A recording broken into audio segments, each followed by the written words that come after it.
Hello বন্ধুরা, আমি গোলচেন বালা। তোমরা দেখছো গোলচেন বালা ইউটিউব চ্যানেল। সো তোমাদের সকলকে জানাই স্বাগতম আমার এই ইউটিউব চ্যানেলে।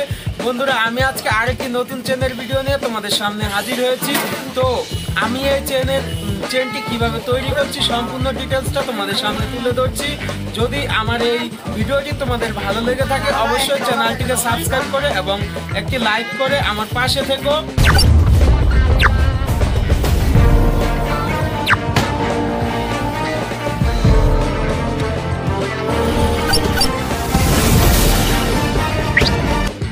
তো বন্ধুরা, তোমরা দেখতে পাচ্ছ প্রথমে আমি তারটা করে নিচ্ছি। তো এই চেনের তারটার মাপটা কি হিসাবে নিয়েছি প্রথমে চলো তোমাদেরকে জানিয়ে নিই। এই যেই ইন্ডো চেনটি করছি এটার মাপ আমি 1 ইঞ্চিতে 22 ইঞ্চি করে ধরে নিয়ে তারপরে এই চেনের তার পট্টিটা করছি। তো 1 ইঞ্চিতে 22 ইঞ্চি ধরে নিয়ে যত ইঞ্চি আমার ক্যালকুলেটর বেরিয়েছে ততটা আমি পট্টি করে নিচ্ছি।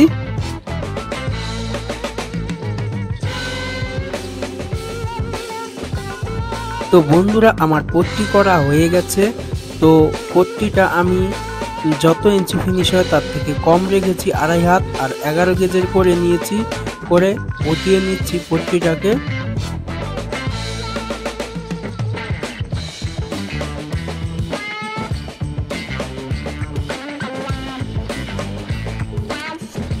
তো আমার পট্টিটা এবারকে 21 গেজের তামা, 20 গেজ লুজ আর 21 গেজ টাইট হচ্ছে ওইরকম তামা দিয়ে আমি এখন আমার পট্টিটাকে চৌকো বা স্কোয়ার যন্ত্রীতে টেনে চৌকো তার করে নেব। এই যে দেখতে পাচ্ছ যে যন্ত্রীটাতে টানছি এটার মধ্যে টানলে স্কোয়ার তার বেরোয়।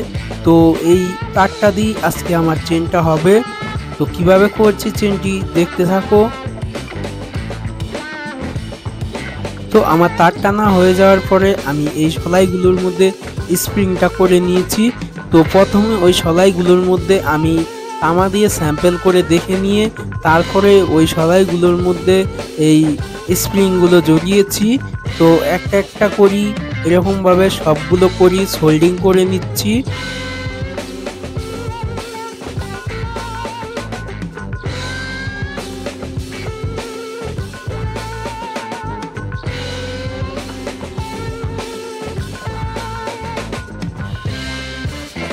তো সোল্ডিং করা হয়ে গেলে কড়িগুলোকে সব একটা একটা করে এরকমভাবে টিপে সুন্দর করে শেপটা দিয়ে নিচ্ছি যেন আমার সোল্ডিং করতে আবার সুবিধা হয়। এগুলোকে একটা একটা করে আবার সোল্ডিং করতে হবে আগে।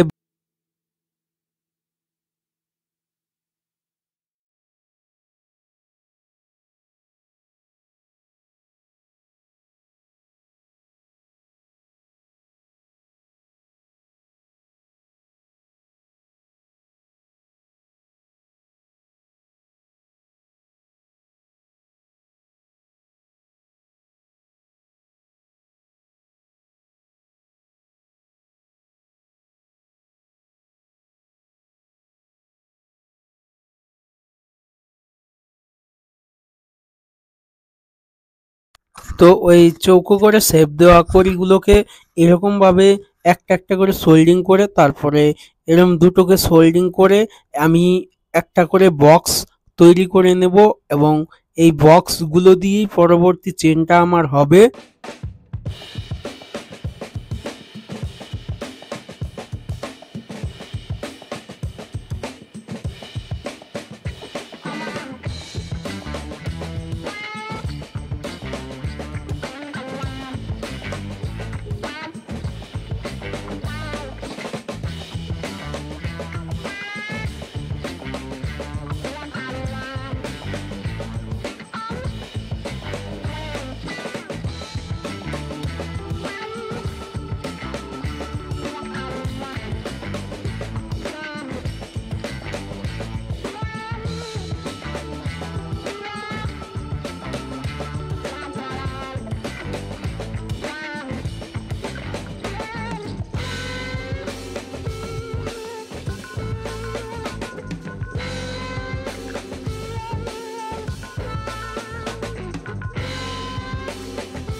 তো চৌকো বক্সগুলোকে জয়েন করার জন্য এরকমভাবে কড়িগুলো করে নিয়ে কেটে তারপরে ওইগুলোকে আমি গেঁথে নিয়ে সোল্ডিং করে তারপরে আবার টিপে টিপে এগুলোকে ভালো করে চৌকো করে দিয়ে তার ভেতর দিয়ে ওই গোল করে এগুলো গেঁথে নিয়ে তারপরে আমি এর মধ্যে একটা একটা করে ডাইস হোল্ডিং করে নেব।